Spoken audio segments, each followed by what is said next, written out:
कार्यक्रम देश के अंदर 40 लाख लोग जुड़े थे।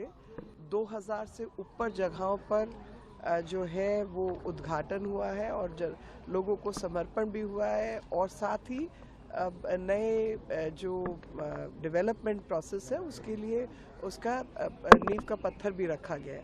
तो आज का जो काम है वो बताता है कि देश किस रफ्तार से तरक्की कर रहा है और लगातार मेहनत के साथ घोटाले नहीं होने देकर हम ये सब काम कर पा रहे हैं। तो यही संदेश है। घोटालेबाजों के लिए मेरे को कुछ नहीं कहना है। जनता जानती है कि उन्होंने कोई काम नहीं करके दिया है।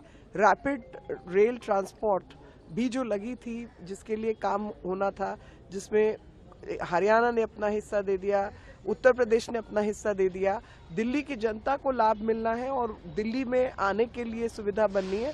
उसके लिए दिल्ली सरकार ने काम नहीं किया था। ये है दिल्ली सरकार हम सब के लिए धोखेबाज लोग हैं। कार्यक्रम देश के अंदर 40 लाख लोग जुड़े थे।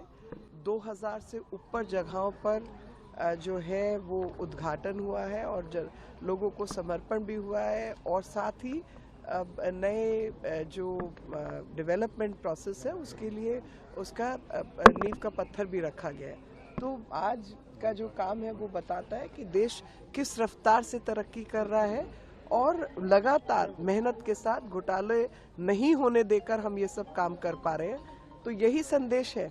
घोटालेबाजों के लिए मेरे को कुछ नहीं कहना है। जनता जानती है कि उन्होंने कोई काम नहीं करके दिया है। रैपिड रेल ट्रांसपोर्ट भी जो लगी थी, जिसके लिए काम होना था, जिसमें हरियाणा ने अपना हिस्सा दे दिया, उत्तर प्रदेश ने अपना हिस्सा दे दिया। दिल्ली की जनता को लाभ मिलना है और दिल्ली में आने के लिए सुविधा बननी है। उसके लिए दिल्ली सरकार ने काम नहीं किया था। ये है दिल्ली सरकार हम सब के लिए धोखेबाज लोग हैं। कार्यक्रम देश के अंदर 40 लाख लोग जुड़े थे। 2000 से ऊपर जगहों पर जो है वो उद्घाटन हुआ है और लोगों को समर्पण भी हुआ है और साथ ही नए जो डेवलपमेंट प्रोसेस है उसके लिए उसका नींव का पत्थर भी रखा गया है। तो आज का जो काम है वो बताता है कि देश किस रफ्तार से तरक्की कर रहा है और लगातार मेहनत के साथ घोटाले नहीं होने देकर हम ये सब काम कर पा रहे हैं। तो यही संदेश है। घोटालेबाजों के लिए मेरे को कुछ नहीं कहना है। जनता जानती है कि उन्होंने कोई काम नहीं करके दिया है। रैपिड रेल ट्रांसपोर्ट भी जो लगी थी, जिसके लिए काम होना था, जिसमें हरियाणा ने अपना हिस्सा दे दिया, उत्तर प्रदेश ने अपना हिस्सा दे दिया। दिल्ली की जनता को लाभ मिलना है और दिल्ली में आने के लिए सुविधा बननी है। उसके लिए दिल्ली सरकार ने काम नहीं किया था। ये है दिल्ली सरकार हम सब के लिए धोखेबाज लोग हैं।